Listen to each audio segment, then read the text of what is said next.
What's up, everybody? Good morning. Welcome to Real Talk. Today, we're going to talk about a shoot we did the other day. So basically the premise, we were doing a shoot for a a hard coffee brand. Yeah. And the idea was that they wanted something very simple, explanatory, demo style. So literally just like step by step, here is how you use this product, because their customers were having a hard time understanding what the product was and what was inside it. So to give some backstory of why customers are trying to understand what this product is, it's pretty new to the market. Yep. It's a K-cup that you would brew in a, single brew. I'm just going to call it a Keurig. In a Keurig machine, right? Yeah. They all have terminology to not use the name, but I'm just going to call it a Keurig. Anyway, it's a cup that has a condensed syrup of liquor and coffee goodness, and you put it in your Keurig machine, turn it on, pop it on, and it brews a nice hot cup of coffee. Yeah. And hard coffee. Hard coffee. And this is an adult alcoholic beverage. Yeah.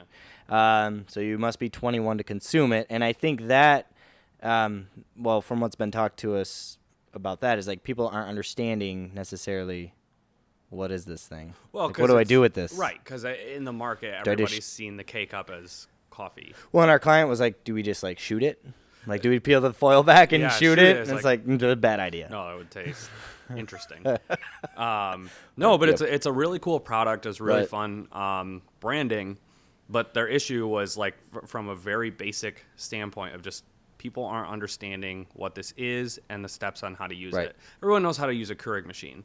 Yep. That's fine. Yep. But they weren't understanding how to use this product with a Keurig machine. And so what the challenge that they came to us with was that they needed a couple videos, one seasonal and one more neutral, that were explanatory, but also more, I guess I should say, high production and a little bit more glitz and glam than what some of their typical branding was currently, which was a lot of, phone videos and just quick photography like walkthroughs and things like that. Yeah, they were using a lot of user-generated content as well as, like you said, trim kind of on-the-go content to fill their social media needs. And they were looking to us to partner with to help them create something a little bit more polished that has that higher brand feel to it and product photography / video content studio feel to it.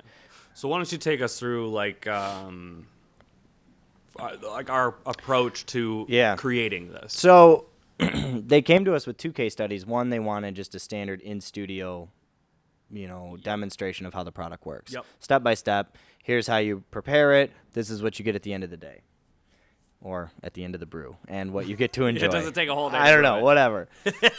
And then hold on. Hey, hold on. Do you want one? Let me pitch you this. Picture this. Okay, well, come back later tonight, and it'll be done. A hot cocktail that takes only 24 hours to brew. It'll be yours tomorrow. Enjoy. It might still be hot. Tagline. It'll be yours tomorrow. Boy, they're like going against the instant gratification movement that we see today. That's not actually what they're doing. No, that's not real. That's not really what happened. Yeah. So. Okay. So anyway, they came to us with a couple of ideas. The first was just a very simple demonstration one, and the other one they wanted to push more lifestyle. Yeah. And they wanted, since we're moving into winter and they want to start advertising towards Thanksgiving, towards Christmas. They want to communicate that this is a product that you can use throughout the year. They asked us to help them produce some content that would show a lifestyle piece of a winter hiker, someone who does winter backpacking and goes out into the forest and camps and things like that. And the main reason for that was not just to show that you can take it with you in winter, but also to show the on-the-go prep that you don't need to make this with a Keurig machine in your kitchen. Yeah, because they have the two different kind of call-outs. It's like you can either make it in your brewing machine or you can make it on the go with just hot water. Right. Yeah. And so when they presented these two ideas to us, it gave us a certain level of challenge of, okay, we want to shoot a standard demo, but then we also want to shoot a lifestyle piece. Now, typically lifestyle, we will film on location. Yep. Right? We'll go out of the studio and film on location.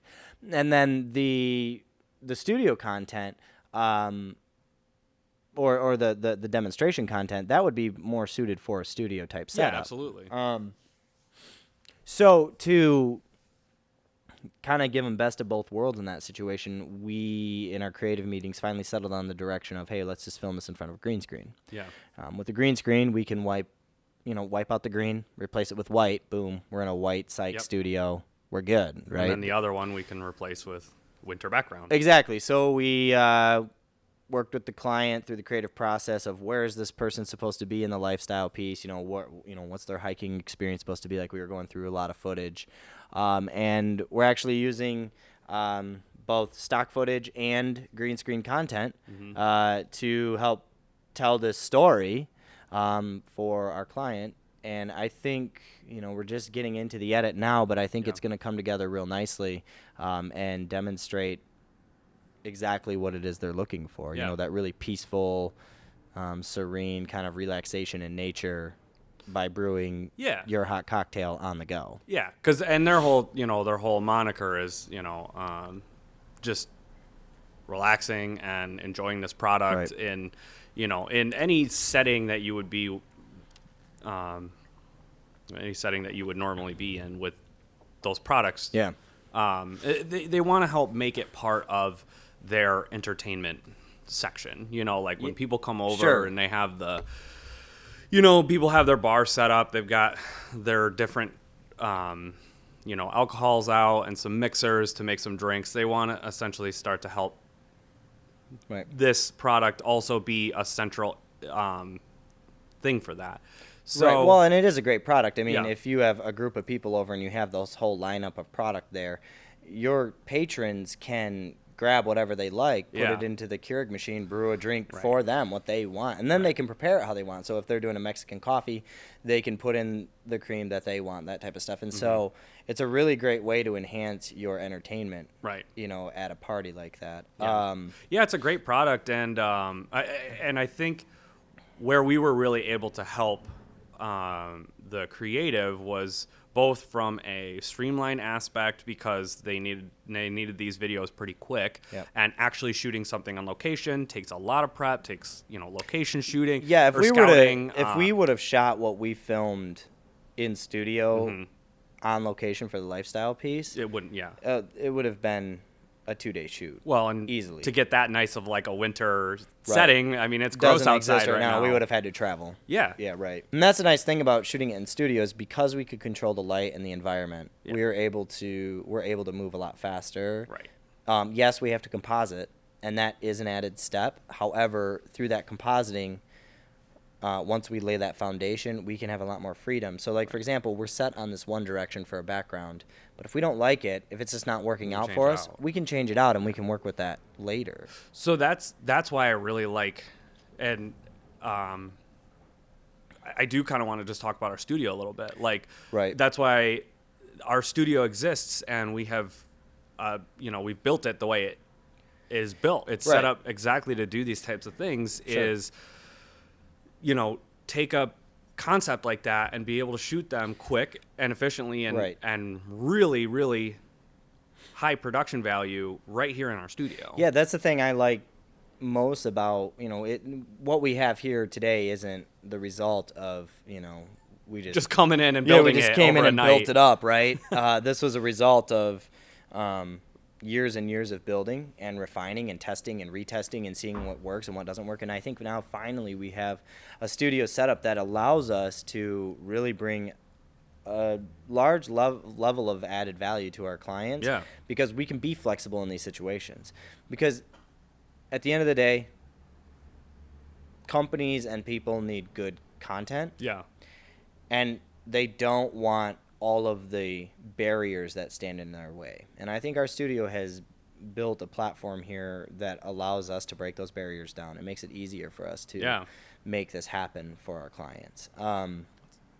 And I think at the end of the day, it's going to be extremely beneficial for them. Yeah, I think like from coming from like a VFX background and being called to filmmaking as a visual effects artist, this is really a cool thing that we're able to do on the daily basis that I love. And the idea that we can create the content, we can sit down with the client, we can figure out the creative direction, and then, you know, I get to work with our team to make the final image come to life. I mean, that's great. Like, because for so long I worked as a freelancer where producers would be creating content like this, you know, for their clients, and they would call me on to be a part of their team to help, you know, fulfill it. Yeah. And I think it's just so cool that now we're in a spot to be able to do this. And so, you know, super grateful that we're able to create content like this that's high quality, that's also really effective for our clients. Yeah. And I'm excited to see how this piece performs for them. Yeah. You know, it'll be really cool. So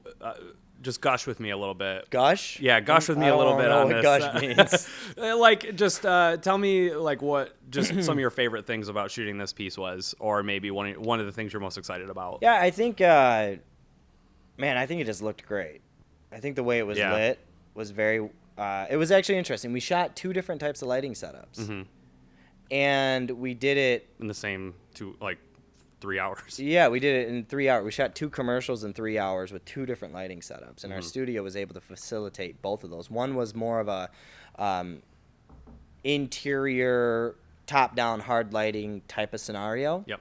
And the other one was an outdoor, highly diffused forest environment. Yep. And with minimal effort from our studio, we were able to make that happen and deliver it to our client. And I think, you know, obviously the most satisfying part of this whole thing was hearing the client at the production monitor, you know, oh, you guys, that's so great. Your stuff looks so good. Yeah. Like, obviously, as creatives, all of us want to hear that on a daily. If we can get filled up like that, our vanity takes over and we love it. But so that, I mean, yeah, it was just a really great way to see our studio getting used positively to help our clients, you know, succeed. I'd say I'm always like a sucker for this kind of stuff, but the thing that I enjoyed the most was putting the snow on the log. I mean, it's like such a small thing. The production design, but like the log that we used for the camping setup was, you know, this super heavy stump that we did not take out of our studio because we're just like, nope, it's staying here now. Staying here. It's probably like 150 pounds. Yeah, I mean it's heavy. It's intense. So first bring that up, and then going and like harvesting snow into a Tupperware to like dress it with and then leave it in the freezer. Yeah. I don't know. It's such a small thing, but it adds so much that. And I think too, like, you know, we were all sitting around the monitor and we're like, man, that log's just missing something. Yeah, and, right. And the client's like, what if we did put some snow on it? And we're just like, oh, come on. I'm going to go get some snow. We're on a schedule here. We got to get this done. You know, I'm sitting there thinking like, we got to move. And you're like, no, I'm going to go get some snow. Dude, so you go out, you get a bucket of snow, you come back. And like the second you put it on, everybody's like, yep, that was a great idea. We were worried it would look packed on, but I just smoothed it on, and it was like that. It looks amazing. So it's just those little small things that, like, at least when I hear stories like that, like those tiny little things, I always get really excited. So that was a story that I wanted to share from this. Well, and that's something that visual effects artists would appreciate. Yeah, right? totally. So for example, you don't have to add snow now. Yeah, right. No, there and I could totally see that being a thing. In my own line of work, where I could shoot something and a client would call me and be like, hey, so we have this shot and it's in winter and we used a log as our tabletop, but the log doesn't have any snow on it. Yeah. Could you give me a quote for how much that's going to be and, you know, what that's going to take to do? Yeah. It's like it would have been a lot cheaper to go buy some fake snow on Amazon. And, yeah, exactly. Or if it's snowing, just go get real snow. Well, and it's such a nuanced thing, right? And there's so many processes. It's like my response to that is like, well, how many shots is it? Yeah. Do they move? And what do we need to do to make this look right? Because there's so many different ways you could do it. But then the question ultimately comes down to budget, and do they have the money and the actual want to make that happen? Right. And so what you did is you took the vision of there needs to be snow on this log, and you just did it. Right there on set. Then, and it worked awesome. And it saved so much time. Yeah. And so much time and headache. Kept the snow in the freezer and redressed it when it needed to, and that was it. It maybe took you 6 minutes to go downstairs, less than that, get some snow and bring it back up to us. That 6 minutes saved probably 5 days of VFX work. Absolutely. And I don't know, maybe 5 days is over exaggerated. For that project okay, maybe a day and a half. But bottom line is it saved some time. It saved money on the back end. It saved money time because and money and we put the time in to address it right then and there. Yep. And I think that's one of the most important things. If you can bring practical into your visual effects, that only helps cover the fact that it's VFX. You know, and so we're going to see that play out in this as the composite comes together. It'll be really interesting, you know. Yeah. So this content that we're talking about is going to be releasing in probably about a week. So yeah, less than 10 days. Yeah. So keep your eyes out for it. Let us know what you think about the finished product. Let us know what you think about the processes that we went through. Leave your comments in the section below. And thanks for joining us. We'll see you on the next one. We'll see you.